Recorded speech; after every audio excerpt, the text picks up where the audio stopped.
돼요. 근데 결국은 지금 각 모임이 다 무너졌어요. 지금요. 정말 그럼에도 불구하고 비록 작은 숫자지만 그냥 묵묵히 주님만 바라보고 지금까지 나간 것은 첫째 하나님의 은혜고 또 우리 모두가 다 함께 협력하는 그런 사역이 아닌가 싶습니다. 사실은 이 책이 나온 지가 지금 제가 보니까 2011년도에 나왔네요. 그래서 저희 교회는 이 책이 나온 이후에 실행하는 거니까 이 책 나오기 전에 우리 지금 공부하고 있는 이해편, 원리편 그리고 방법론 편을 그 당시는 우리가 이해, 원리, 방법 하지 않고 초급, 중급, 고급이라고 그랬어요.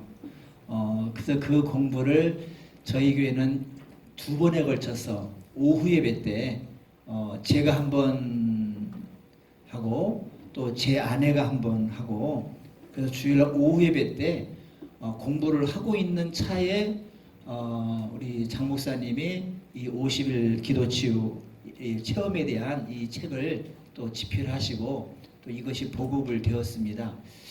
그러다 보니까 저희 교회는 이미 두 바퀴를 돌고 이 책을 접했기 때문에 자연스럽게 접하게 될 수밖에 없었고 그러다 보니까 어떻게 할까 고민하는 가운데서 먼저 제가 이 책을 다시 한번 다뤘습니다.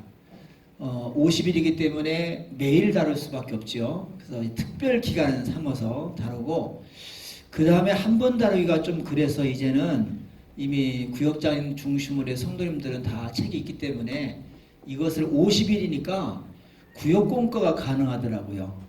그래서 우리 교단에서도 구역공과 있습니다만은 너무나 또 탁상론적인 내용도 많고 그래서 요건 좀 체험적인 것이 많고 실제 부분을 다루기 때문에 우리 구역자님들한테 한 해는 이거를 가지고 1년 동안 여러분 여기 다루십시오. 방법론은 이게 다 나와 있거든요. 처음에 어떻게 기도하고 또 얼마나 교육하고 또 어떻게 또 워크숍도 하고 또 체험도 나누고 하면 이런 식으로 이 교재를 너무나 자세하게 다루기 때문에 저는 개인적으로 이 책을 봤을 때 약간의 그 걱정 우려가 있었어요. 왜냐하면 저도 목사입니다만은 목사에게 가장 시험거리가 뭐냐면요. 이런 세미나 와서 두루 보고 에이 저까이 거 하면서 책만 사가는 사람이 있어요. 당연히 우리가 공부 안 하고요. 이 책만 사가지고 가도요. 모든 목사님 아니 심지어 평신도들도요. 책만 사가지고 가도 충분히 할 수 있도록 해놨어요. 이것이 이 책의 함정이에요. 그런데 부탁합니다. 우리 목사님들한테 꼭 얘기하죠. 이 책을 하기 전에 꼭 와서 같이 공부 좀 하십시다. 기본 과정 정도만큼 공부하십시다. 그거를 잘 견디신 분들은 또 나중에 인턴 레지던트 과정도 거치고 다 특강만도 거치고 다 성숙하게 나오고 있지만 그저 이 책만 있으면 충분히 이 정도는 내 실력 가능합니다. 그런데 전달은 됩니다. 그 나중에 확인해 보면은 안 하고 있습니다. 같이 공부하는 것은 훈련이거든요. 몰라서 하자는 것이 아니라 아는 것을 또 우리 영적 흐름이 있기 때문에 좀 이 부분을 가지고 같이 공부하면서 그러는 가운데서 지금 여러분 교재에 혹시나 지금 40분 계시겠습니다만은 이 교재를 보게 되면 50개 주제가 나오거든요. 그 50개 주제가 나와서 여기에는 목사님의 개인적인 실력에 따라서요. 이것을 충분히 설교로 응용할 수가 있고 또는 성경 공부로 응용할 수가 있고 또 이것을 1시간도 할 수가 있고 또 15분, 20분 아니 그 이하 충분히 가능하게 책이 나왔기 때문에 그리고 이것이 부족하면은 또 우리가 소개된 책도 있기 때문에 이 기도 치유에 대해서 요즘에 한국교회가 치유 부분을 많이 다룹니다만 치유와 심지어 영성 부분까지도 충분히 다른 부분이기 때문에 우리가 목사님의 그 연구에 따라서도 능히 상당히 연구할 수 있도록 더 할 수 있도록 해놨기 때문에 너무나 이 장점 가지고 있는 또 책도 되거든요. 좀 그런 부분에 있어서 오늘 이렇게 한 40여 명 정도 이렇게 함께 동참했습니다만은 저희 교회가 이것을 접목하다 보니까 가장 좋은 것은요, 사실 저 자신이었습니다. 조금 전에 우리 원장님께서 통합칙이라고 소개했습니다만은 통합칙에 대한 단점이라면 이상하지만 설교하고 전도는 강조하는데 치유 부분은 조금 약했습니다. 저는 그랬습니다. 또 제가 교인들한테 치유기도 안수기도 하면은 어떤 거부감이 생기냐면은 금방 나서야 된다는 이 압박감 때문에 가능한 한 잘 안 하려고 그러고, 특별히 환자가 있을 때는 합니다만은, 저도 이 기도치유 아카데미에서 공부하고 이 책을 2번, 3번 계속 하다 보니까 우리가 이 책 표지면 안쪽에 그게 나와 있습니다. 기도는 내가 하고 치유는 하나님이십니다. 저 이 한 문장에요, 기도치유 아카데미에서 뿅 간 거예요. 맞아, 치유는 하나님이 하셨는데 우리는 기도도 내가 하고 내가 하면 곧바로 치유되길 바라거든요. 맞아, 치유는 하나님이 하신 거야. 그럼 뭐가 돼요? 우리는 안수기도 하고 축복기도 하는데 인색하면 안 되잖아요, 목사로서. 그리고 치유에 관한 것은 내 소관 아니잖아요. 하나님 소관이지. 그러니까 그런 부분에 있어서 자신감 있게 기도해주고, 거기다 그 다음 뭐라고 말씀하냐면은 중요한 것은 믿음이래요. 그리고 더 중요한 것은 성령 안에서 하나님의 음성을 듣고 지시하심에 순종하는 거, 느껴지는 현상에 집중하는 거, 마지막 이걸 가지고 하나님 감사하고 영광 돌리는 거. 우리는 성경에 있는 다 내용이지만 이 문장을 계속 외우고 이거 가지고 하나하나 기도하니까 내가 치유가 되는 거예요. 말씀 시간에도 내가 치유가 되고, 성도들의 금요일마다 또 주일마다 기도할 때 일단 내가 치유가 되니까 자신감이 붙는 거예요. 그러니까 성도님들도 그거를 알고, 우리 목사님이 나에게 기도해 주시면은 하나님이 낫게 하실 거예요.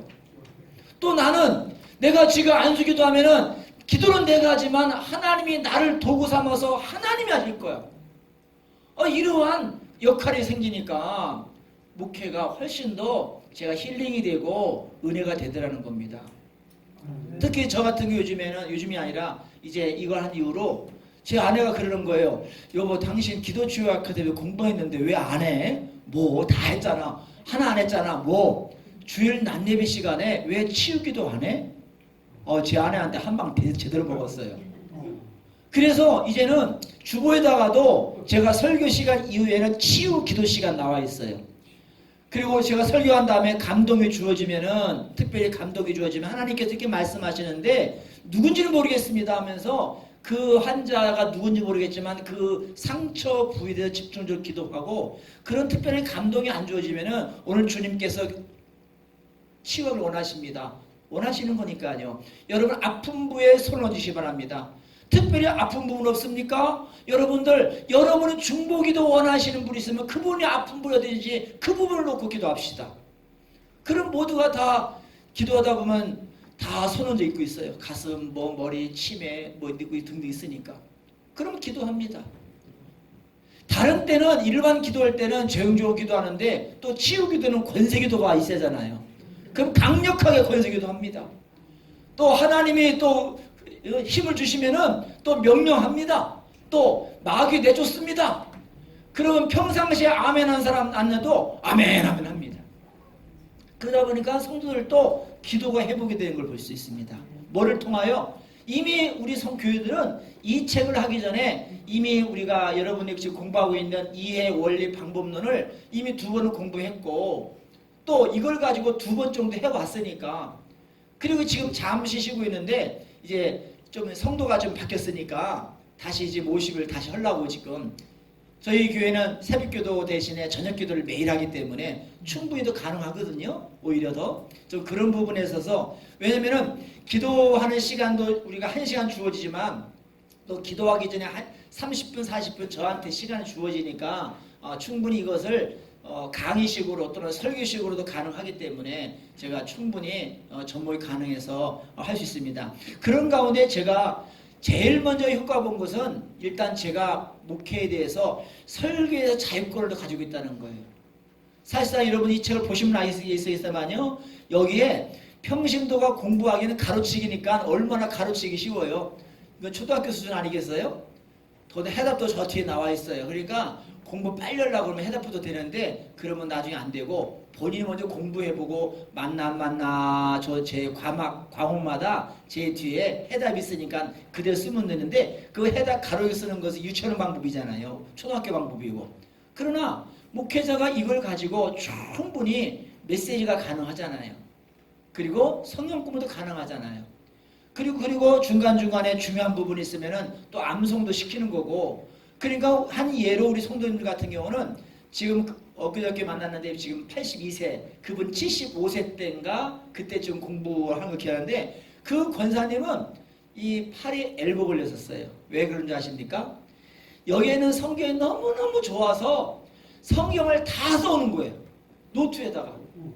근데 제가 권사님한테 부탁했거든요. 권사님 절대로 50 이하만 쓰고 50 넘으신 분들은 쓰지 말고 읽기만 하세요. 그래서 제가 조금 약간 유머스럽게 단 여기에 정신연령이 50 미만이만 쓰세요. 제가 그 말을 한 적이 있었거든요.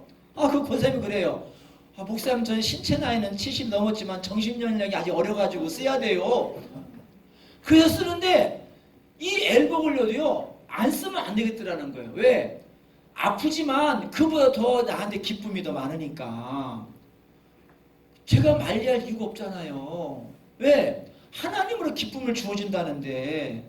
그래서 제가 그 권사님 노트를 잠시 받아가지고 성도들한테 약간 자랑하면서 젊으신 분들한테 압박용으로 쓰고 있었어요. 한동안요. 우리 권사님이 비록 나이는 70 넘었는데 워낙 정신연령이 낮아가지고 성경 쓰는데 여러분 어떠냐고. 여러분 하나님 앞에서 나이 먹었다고 자랑할 거냐고. 그러니까 80 넘으신 분도 가만히 있는 거지 뭐. 여러분 여기 계셔도 마찬가지. 여러분 죄송하지만 나이 많이 드셨다고 자랑하지 마세요. 하나님 앞에는 까불 일이 아니더라고요. 그냥 여러분 자신이 나는 아직은 애야, 어린아이야 그러면서 원장님께서 우리 아버지야 라고 생각하면은 그냥 아멘 매너하지 마세요. 순종만 하세요. 근데 그 기쁨은 누가 주어줘요? 나 자신이 기쁨으로 배가가 될 줄로 믿습니다. 그런 부분에 있어서 우리는 영혼요 환경하니까 얼마나 명확하게 다뤘어요. 그러니까 성도들한테도 얘기를 하는 거예요. 목사님 어디가 아파요? 아프군요. 근데 그 원인이 뭘까요? 내가 실수해서 넘어져서 육의 질병일까요? 아니면은 땀을 피는하고 혼적인 병일까요? 아니면 영적인 병일까요? 성경에서 봅시다. 똑같이 아프지만 실제적으로 원인은 딴 데 있는 것이 많잖아요. 그러다 보니 성도님들이 더 목사의 목회를 더 믿고 목사님 대단하십니다 라고 하기도 하고, 그리고 그분이 이제 교인들한테 자랑을 하는 거예요. 우리 목사님이 오늘 기도해 주는데 싹 나섰어. 근데 그런 것이 제가 기도는 했지만 제가 낫겠습니까? 치료는 누가 하신다고 그랬어요? 하나님 하신다고. 그러니까 저는 괜히 우쭐할 것도 없어요. 왜? 하나님이 하신 거니까요. 그리고 안 나섰다 하더라도 난 이상 없어. 왜? 나는 기도했으니까.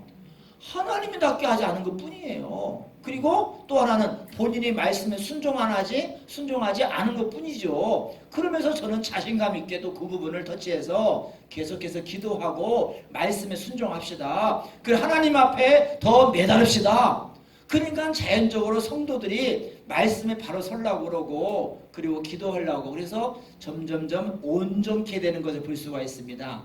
저희 교회 요즘에도 이제 5예배는 옛날에는 예배 중심으로 했지만 요즘에는 이제 아무래도 성경 중심으로 해서 또 성경을 중심으로 하되 그것이 이제 성도들이 교회에서는 별도로 그룹 공부 쉽지 않더라고요.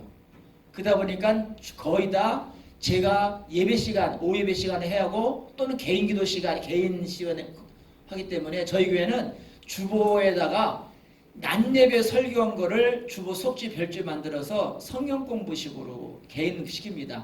오늘 원장님이 이렇게 하신 대로 절반은 가로치기, 한두 문제는 설교를 들어야만이 답 쓰고 나머지는 본인의 성경을 찾아야 답을 쓰는 이런 식으로 하다 보니까 교인들도 개인 성경 공부해서 너무 좋고, 그러면 저는 그걸 또 채점을 하죠. 채점을 하면 다양한 답이 나옵니다.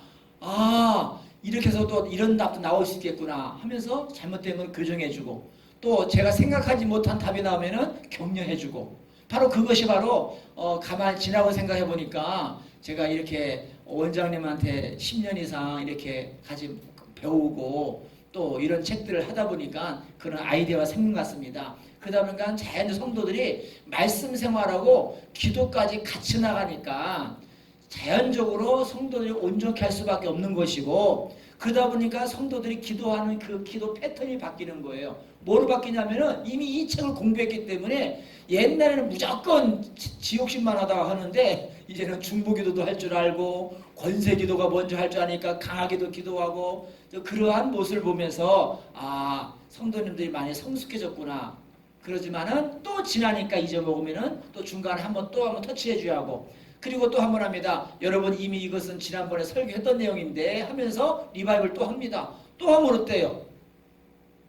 성도 잊어먹었다는데 그런 부분에서 또 해주니까 성도들이 기뻐하시고 또 들었던 말씀을 또 들으니까 아 다시 한 번 들으니까 또 새롭구나라는 그런 걸 볼 수가 있습니다. 좀 그런 부분에 있어서 저희 교회도 오늘 이 세미나를 통하여서 다시 저녁기도회 때 다시 하려고 마음먹고 있습니다. 오늘 저는 여기까지만 하겠습니다. 감사합니다.